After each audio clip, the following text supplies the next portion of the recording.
तिम्रो आमा कहाँ हुनुहुन्छ? तिम्रो आमा उहाँ घाँस काट्दै हुनुहुन्थ्यो हेर त।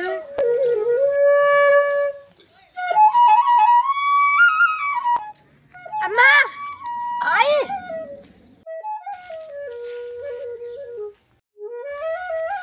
के गर्न थाल्नु भयो र? घाँस काट्नु लागेको बाबु। आमा हिँड्न न जाम घर।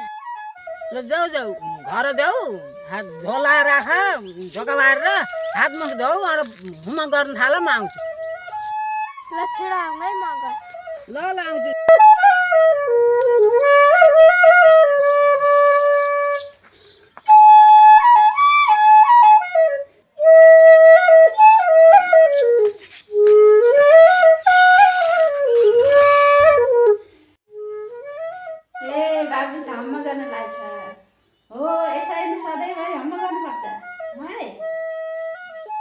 किन ढिला आउनुभएको र हजुर?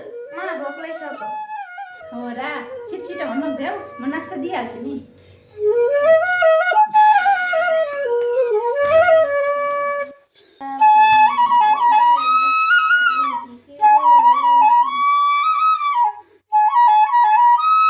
बाबु ल यो खाऊ। आमा छोराले फोन गर्नुभयो होइन? नै भयो छैन आजभोलि त कुरा त मसित त तिमीहरूसित भयो होला कर बरुको। हामीसँग पनि भयो होइन कुरा, त्यही भएर सोधेको क्या। कहिले सुइचा भन्छ, कहिले फोनै लाग्दैन। के भएको त खै त्यस्तो, फोन त आउनु पर्ने तिमीहरूलाई त। मैले त बरु जान्दिनँ, मैले मोबाइल पनि छैन, मैले बोल्न पनि जान्दिनँ, त्यही भएर मसित नआएको कि तिमीहरूसित आउनु पर्ने हो। गएका 3-4 महिना भइसके, न फोन छ न खबर छ। घरकालाई पिर हुन्छ भनेर सोच्नु पर्दैन? कस्ता मान्छे होला नि।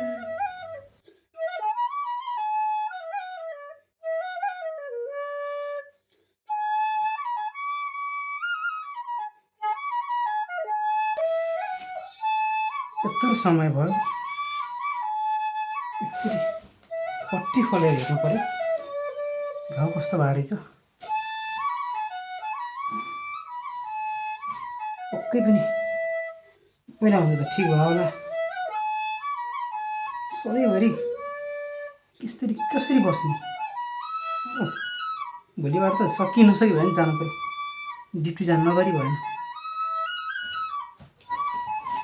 ए घाउ त लगभग सन्चो भइसकेछ। अलिअलि छ, यो त छिटो भइहाल्छ नि। अब पट्टी बाँध्दिनँ। टाउकाको पनि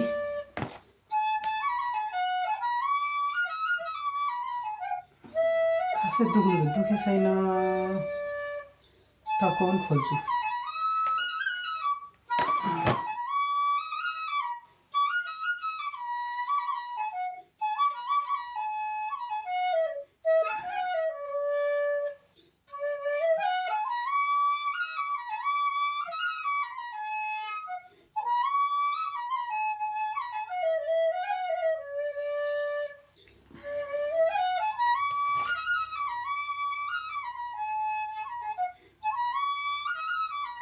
ए खासै त टाउको पनि छैन, खासै दुखिया छैन। लगभग घाउ त लगभग सन्चो भएछ। अब यसरी बसेर भएन। अब म भोलिबाटै ड्युटी जान्छु। अब यसरी बस्ने भने त धन बर्बाद हुन्छ। त्यत्रो ऋण काटेर आएको छु, आमालाई थाहै दिएको छैन। कतै साउले आएर पैसा माग्यो भने त बर्बाद हुन्छ।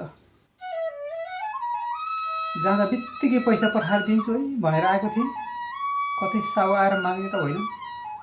डर लाग्छ। त्योभन्दा छिट्टै कसैलाई थाहा नदिइकन तिर्नु पऱ्यो। भोलिबाट ड्युटी जानु पऱ्यो। यसो गर्नु पऱ्यो।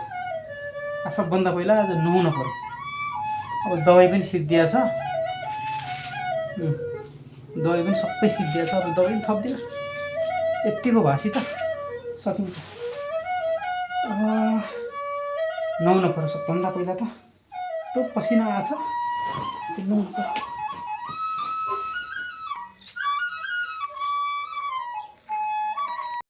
के छ भाउजू हाल खबर?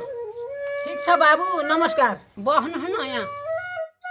म बस्न सस्न आएको होइन, तपाईँको छोरीले 2 लाख रुपियाँ लिएर गएछ खै त पैसा मलाई त थाहा छैन केही थाहा छैन मलाई त पैसाको त कस्तो थाहा नहुने र घर आमा छोराको सल्लाह भएर त लयो होला नि त मलाई त भन्दै भन्यो होइन मैले त नजा भने थिएँ त्यही भएर मलाई थाहै दिएन मलाई पुरै गर्यो होइन अरू मलाई केही पनि थाहा छैन 1 महिना पछि आउँदाखेरि मेरो पैसा भएन भने तिम्रो घर खाली गराउँछु मैले पुरा बुझाएको म नजा भन्दा भन्दै गयो त्यत्रो पैसा मैले कतातिर पनि 1 महिना आइहाल्छ साउली मलाई थर्काएर गए न फोन आउँछ के गरेर तिर्ने होला